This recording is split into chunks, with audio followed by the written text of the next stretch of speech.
Saudi Arabia holds 15% of the world's oil reserves. That is an incredible 12 million barrel capacity a day. Now, everyone knows that this is exactly how the country got rich, but it's also becoming increasingly common knowledge that Saudi Arabia will not be able to rely on oil forever. With the resource quickly running out and petroleum accounting for around 40% of the nation's GDP and nearly 70% of their total exports, there's no doubt that they will have to diversify in order to prevent an economic collapse. But to me, the word collapse doesn't seem to be on their mind. Instead, progression and eventual domination have become the ultimate goals for the Saudis. We have seen in recent years that the state has explored multiple different avenues to diversify not just their economy, but also their influence on the world stage. From energy, to sports, to new alliances, to new trillion-dollar projects. Join us as we explore exactly how Saudi Arabia plans to lead the world over the next decade.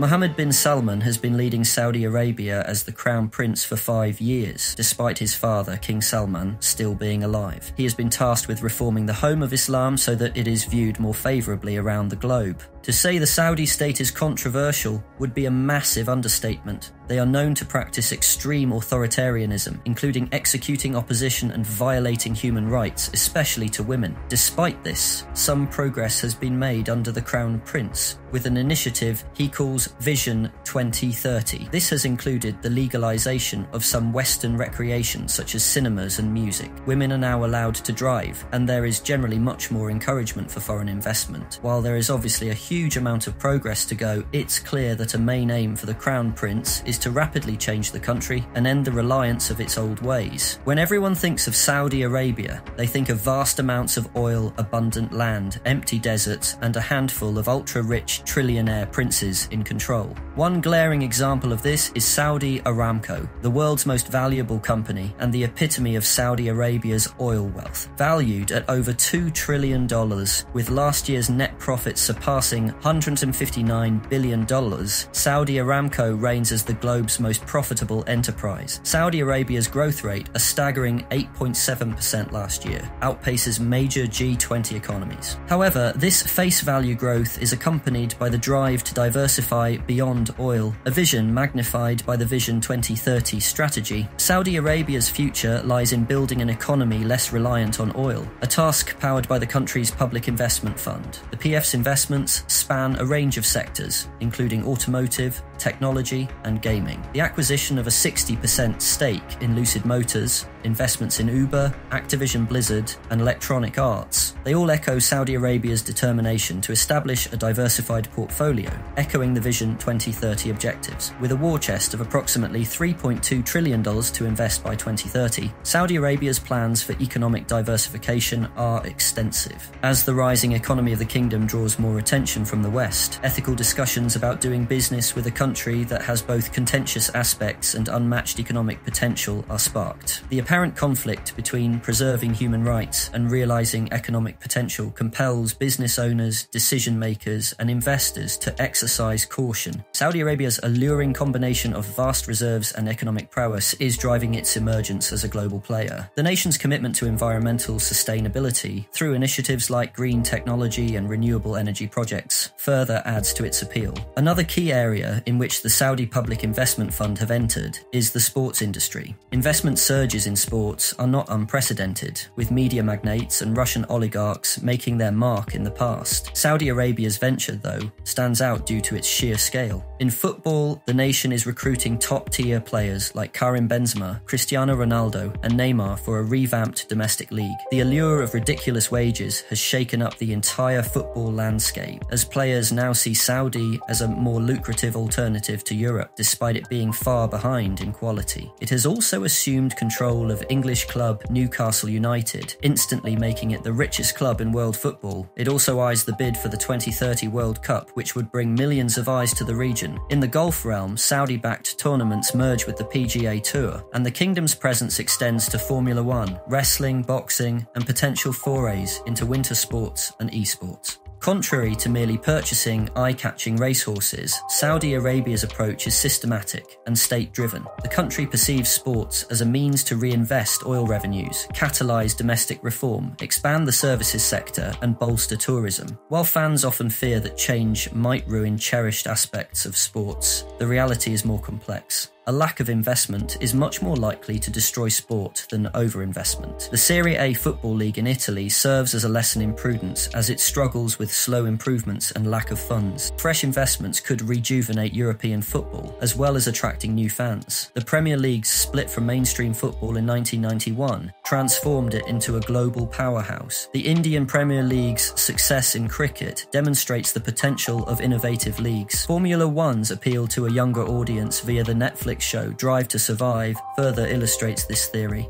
Saudi money, if anything, could vastly improve the quality and innovativeness of sports worldwide. Yet, critics raise concerns about sportswashing, using sports to distract from human rights issues, tarnishing the essence of sportsmanship. It's quite obvious to everyone that this money is used to put smiles on fans' faces, like Newcastle, for example. The general public, over years, will then warm to the image of Saudi Arabia, and over tens of years, the Saudis' bad public image will eventually fade away. That's what the Crown Prince hopes and plans for, but it's not that simple. Who's to say that critics will ever forget the state's controversial past and close their mouths over time? Also, recency bias may be causing an overestimation of the impact that the Saudis will have on sport. Perhaps, due to long-formed cultural differences, sport may not take off there to the extent it hopes. It could end up being another China, who essentially gave up on sport investment after a few years. Let's not forget that most players they are signing for their football league are older, around 30, with their careers nearing their end. I would only start getting worried if they began mass signing young players near their peak who have potential to build the league's reputation in the long run. The notion that Saudi Arabia could monopolise and dismantle global sports is dubious. Amidst global turmoil, sports serve as a beacon of pride and stability for fans. So, as we saw from the backlash of the proposed European Super League, it is unlikely that fans will simply allow anything to happen that could potentially ruin the world's most beloved sport.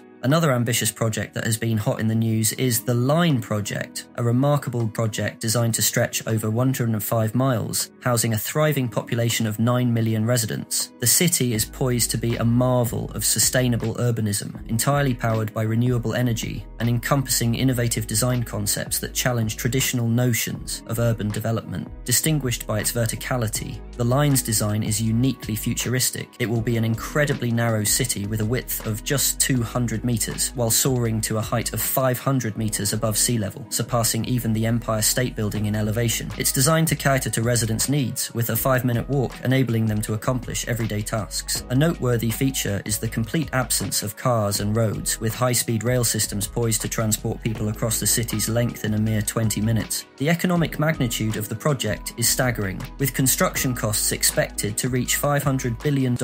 But this is just one part of a much bigger project. The unconventional cityscape serves as an integral feature of the ambitious NEOM development project, a monumental effort to reshape Saudi Arabia's northwest region. The city's plans include multiple regions, including a floating industrial complex, global trade hub, and tourist resorts. Conceptual videos released by NEOM showcase the city's harmonious blend of natural elements, community spaces, and functional structures, all ensconced within towering walls. Despite these promising attributes, not all voices embrace the idea of living within expansive walls in the desert. Some critics view the concept as dystopian, expressing concern about the artificiality of such an environment. The economic viability of the project is also argued upon. With an expected completion of 2039, Saudi Arabia originally aimed to complete major parts of the project by 2020, with an expansion completed in 2025, but then fell behind schedule. By July 2022, only 2 buildings had been constructed, and most of the project area remains bare desert. The project's estimated cost exceeds $500 billion, but with constant delays and rising construction costs, this figure could enter into the trillions area. Despite this, if they do manage to pull it off, and that's saying something, it will be sure to change the country forever. It would certainly help diversify the economy, with booms in tourism and sustainable technologies. Foreign investment would no doubt pour in, hundreds of thousands of jobs would be created, as well as fostering improvements to innovation, creativity, and research. If it happens, and that's a huge if, it will instantly boost Saudi Arabia's global standing. Now, we've talked enough about Saudi Arabia's various investments and projects. While these are important, they won't be enough to assert a stronger global position alone, not until the country realigns its geopolitics. USA will forever be the world's most powerful nation as long as other countries rely on it. That means every country must use the dollar as the trading currency, and strong alliances must be be kept so that America is relied upon for trade. Some developments in recent years have suggested a slight change to this rule, with Saudi Arabia potentially reducing this reliance. Their entry into the BRICS group of nations signals a bold stride towards global prominence, potentially loosening its long-standing alliance with the United States. Here it joins Brazil, Russia, India, China, and South Africa in this emerging market powers bloc. While this group could spark an alternative to Western domination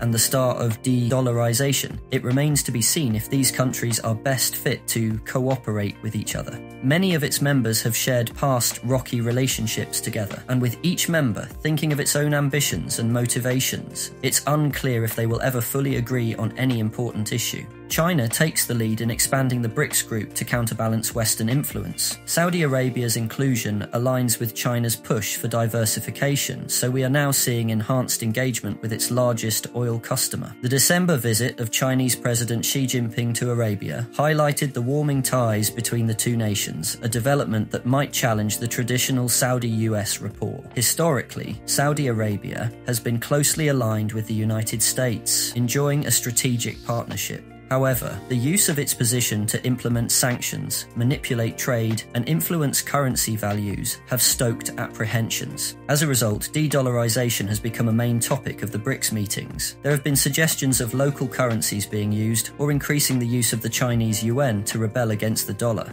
While the idea of diminishing the dollar's primacy gains traction, the practicalities are difficult at best. The US dollar commands nearly 60% of global foreign reserves, a testament to its enduring influence. Replacing it as the world's dominant reserve currency presents formidable challenges, especially when considering the euro's modest 19% share and the Chinese renminbi's 2.76%. So, it seems as long as the US economy remains a powerhouse globally, it would be a stretch to suggest any currency will replace it in the near future. Saudi Arabia certainly doesn't have the capabilities to challenge on this front, but its inclusion in BRICS could suggest a slow shift away from the unrelenting reliance on the US. If the scenario of Chinese domination does play out, Saudi Arabia will be in a much stronger position due to their alliance. There is a whole lot of ifs and buts, but there is no doubt that Saudi Arabia is making steps to lead global economics over the next decade. Whether this comes to fruition is anybody's guess. I personally do not believe they have enough power to influence global markets past oil, and it certainly will take a lot of effort to surpass the US.